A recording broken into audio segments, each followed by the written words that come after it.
Hello my dear friends, this is Prashant Mavani and I welcome all of you in today's special video lecture in which we are going to talk about disaster management. Now this topic is part of your General Studies 1 and General Studies 3 syllabus, and if you go through previous year's question you will find at least one question that is asked about or asked on this topic.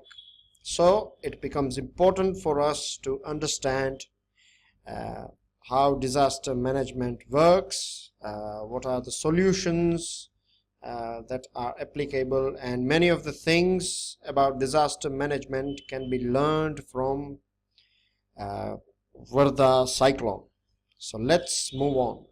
Now my dear friends, you would be aware about this new services which we are going to start in near future. So go through this brochure that you can see on your screen. Now first thing regarding today we are going to learn about disaster management, of course, but we are going to focus on Cyclone Vardah, and from that we are going to understand many things regarding cyclones and disaster management, right? So basically tropical cyclones are natural calamity, isn't it? We know it very well. And the other truth or fact that is associated with natural calamity is that it is not possible to stop such phenomena to take place, but what we can do is we can mitigate the risk that is associated with such natural calamity. At the moment, many scientists around the world are working to break cyclones. What they are trying to do is, like, it is also believed that if you can destroy the eye of cyclone, when I say eye, I mean the middle portion, right, of a cyclone is known as eye of cyclone. So if you can, with technology or with any other thing, if you are able to destroy this eye, then you can destroy this cyclone as well. That's what it is believed, right? But still we haven't got any breakthrough in it.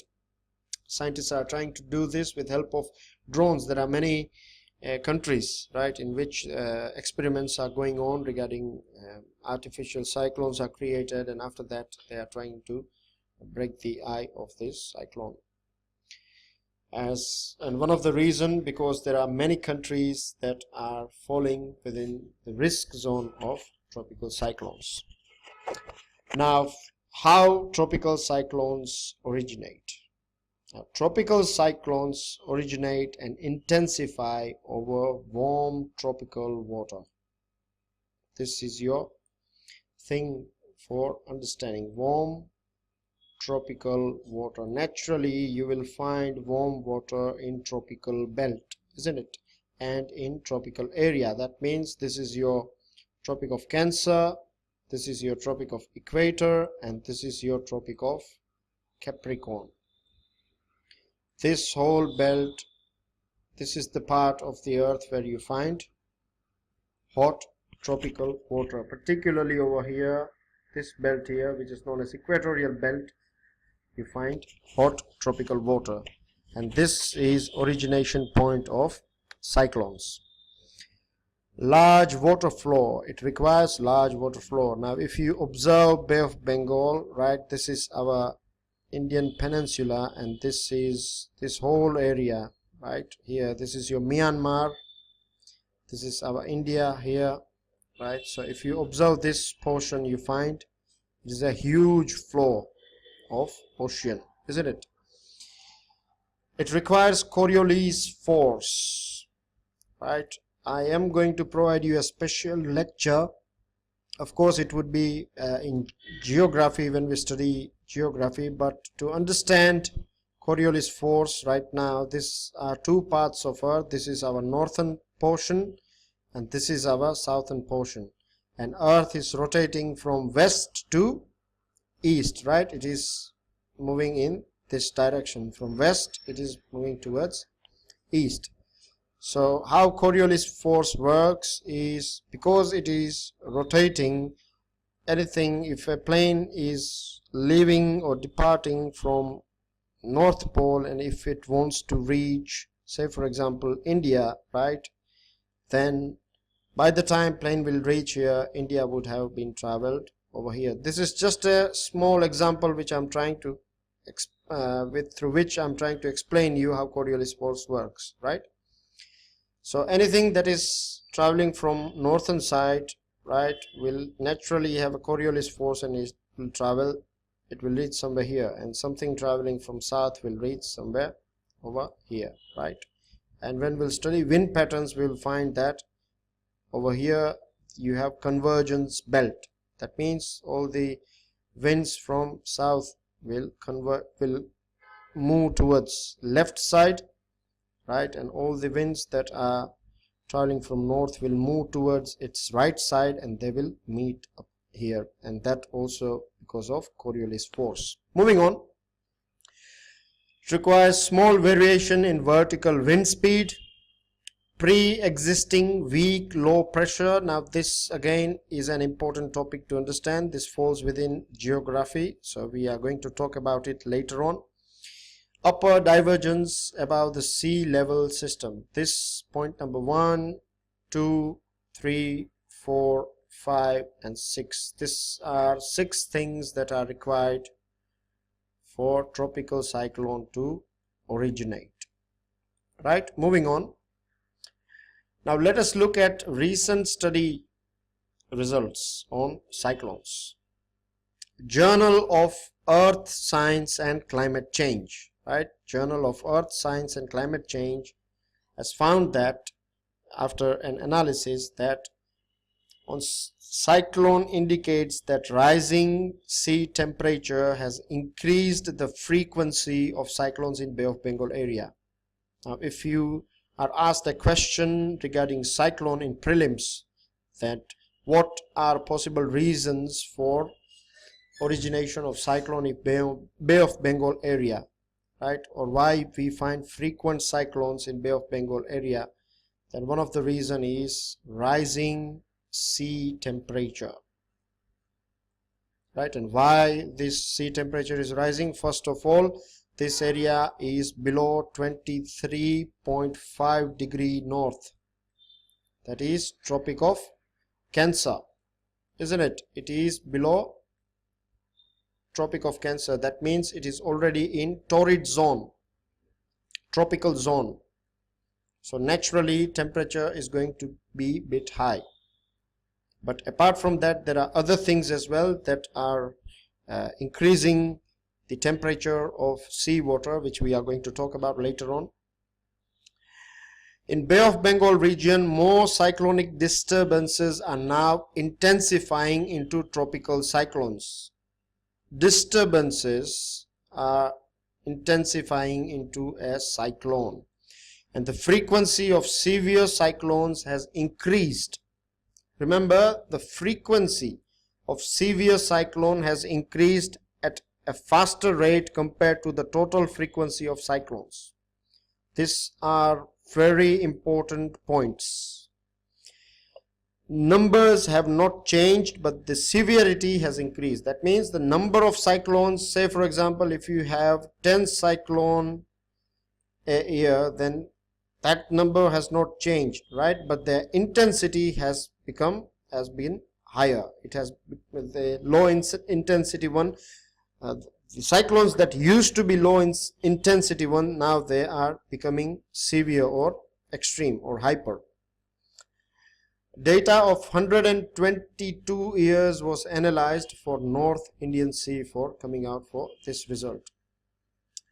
Arabian Sea as well, that rarely saw cyclone, has started register more low intensity cyclones, right? You find low intensity cyclones in Arabian Sea. You don't find high intensity cyclone over here. 2015 study of natural climate change found that as ocean water have warmed over the last 30 years, tropical cyclones globally have slightly decreased in number but increased in intensity. Now this is a global figure, that globally the numbers have fallen a bit but their intensity has increased. I hope this is very clear for you. Increased industrialization. This is one of the reasons why coastal temperatures are going up. Increased industrialization contributed to greater coastal temperature that has influenced the track of cyclones. And naturally, because you have ports, so it is beneficial, it's better for your economy of scale that if you have a factory nearby coastal area, then you can export your finished products, right? And you can import your raw material, so you don't have to spend too much on internal transportation. So it is from cost point of view, it is beneficial for business, but it is increased industrialization is contributing in higher coastal temperature.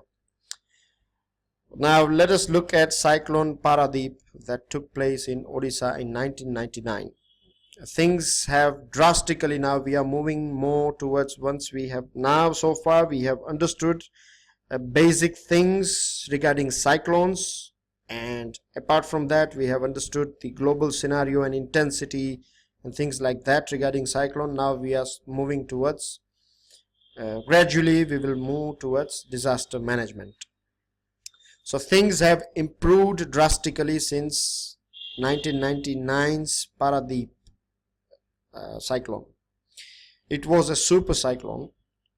It was such a huge cyclone that the wind at that point of time was blowing at 260 km per hour. But when we compare this with Vardah, we find that it is 100 times or 100 km higher wind speed. And trust me, it's not about like a car, right? When you travel it 260 km 100. Regarding cyclone, if it is 100 km faster, if the winds are blowing 100 km faster, then that itself is very, very dangerous. The intensity of that wind would be catastrophic. 200 people lost their lives and 17 lakh people lost their residence. 17 lakh people, my dear friends, 17 lakh. It could be population of Seychelles, Mauritius.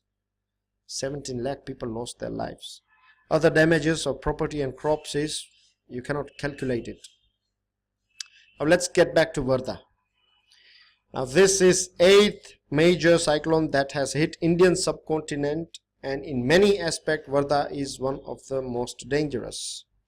Previous cyclones were either not this intense, most of them weakened by the time they've reached the coast, and many changed their track route. This time during Vardah, advanced warning was made active well in advance. So advanced warning system was in place, and because of that we were able to mitigate the risk. People falling in its zone were evacuated. Tourists from Andaman and Nicobar were rescued on time. All the information so far is related with big cities regarding Vardah. All the information that we have so far is related with big cities only.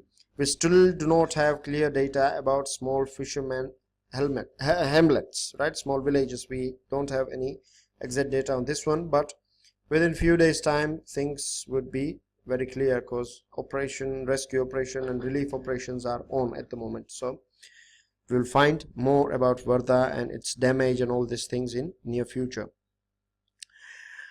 Now, how this whole thing was managed, social media played a very important role, right? There were so many people who were on social media, even government, local administration, everyone was giving warnings on social media, Twitter, Facebook, YouTube, etc.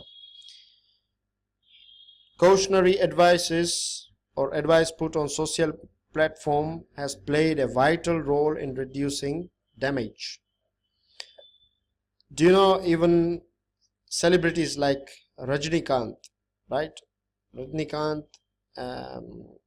took his Twitter handle and he warned people, he informed people about it, and this is a very good thing. In future we should have celebrity warnings, like just in case if we have anything like this, then all the famous celebrities should be roped in by government well in advance. So in case of such calamity, you can ask them to put all the relevant information, because you have millions and millions people following celebrities like Rajnikant, isn't it? And many a times we see that people respect them a lot. If they ask something, then out of love people would follow them as well, right? So this is something very unique that has took place.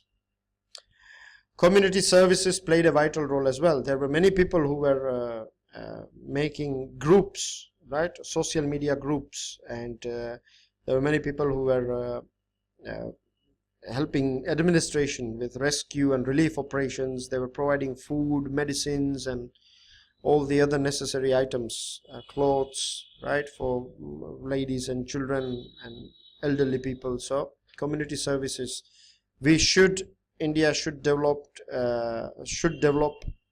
community services. Particularly they should be trained by NDRF or local rescue force. So in time of this natural calamity, we have name and number of all these volunteers who can help them, but they should be trained, right? Untrained people should not be allowed at all. Only trained professionals, one who are certified, can play a major role. They can work as a extra hands or extra feet on the ground. We should also develop or promote insurance services, because many a times we find that once after this calamity, it gives rise to poverty, because many people who are well to do at the moment, after such natural calamity, they are on road. So we have to develop insurance services. In India, planting trees, right? Now, if trees are strategically located, and if the trees which are planted, they should be one with deep roots, and perning canopy ahead of cyclone season could also reduce uprooting, right? Once you remove all the branches and things, if you have any cyclone warning, then you would be able to save that tree as well, and it would also help in mitigating wind. Underground cables, right? We have seen this time that there were cables, and of course the electric board of Tamil Nadu worked well in advance. It cut off it has made a cutoff in power supply, but the time has come now, because we are moving towards smart city and beautification is becoming an important part of our city. So all the cables that we see, because many a times there are so many deaths that takes place because of the cables, live wires on the street and roads, because if the truck has just passed, etc. So now the time has come that we should think about keeping all the cables underground, and we can also develop telecommunication network as well that can be worked underground. So at this time and this natural calamity time, we have basic things working. And lastly, we should also think about making underground shelter, particularly for the area that are affected by cyclones, right? For tsunami, this is a no-no, but for cyclones, there can be very good shelter home for people. So that's everything that's everything regarding disaster management. The points which I have provided you here are more about solutions that we have picked up from Vardah, and some of the points are coming from editorial. Some of the points, these sort of points are my personal experience, right? That when I say personal experience, I mean a personal observation that this should be developed. So all the points that are here are that's what I believe are bit out of box, and they are logical, they are creative, so you can use them, 1 or 2 points, or maybe depends on the question, you can use these points for writing your mains examination answer, and I'm sure it will help you to get maximum marks out of that question. So do go through this whole lecture once more if you are not still clear, right? And please remember that this is very important topic. I'm sure we will find a question in prelims and mains examination of 2017. So any updates regarding disaster management or cyclone or earthquake or anything becomes a very important thing for all of us. And many a times the questions that are asked from a government point of view, like the question would be in such a format that if you were an NDRF team, of course they are not going to ask you in this sense, but you would be looking from government perspective or as an officer of administrative department, that if you were there, then what are the things you suggest should we have regarding disaster management. So I have presented this whole video lecture in that format. So please, my dear friends, do subscribe. If you haven't subscribed already, then turn on that notification. Give me a like if you like this video. Share it with your friends and family, and please do not forget to pass me your comment. Your comments are very important, right? It helps me to evaluate myself, right? And if I can evaluate myself, then that means I can be better than what I am today, right? There is a belief in there is a system in Japan called Kaizen. That means being better and better every day, right? Making yourself better than what you were yesterday. So help me achieve this Kaizen, right? So please pass me your comments. So I'll keep it till here, and I'll see you all soon with new topic. Till then, enjoy, take care, bye for now.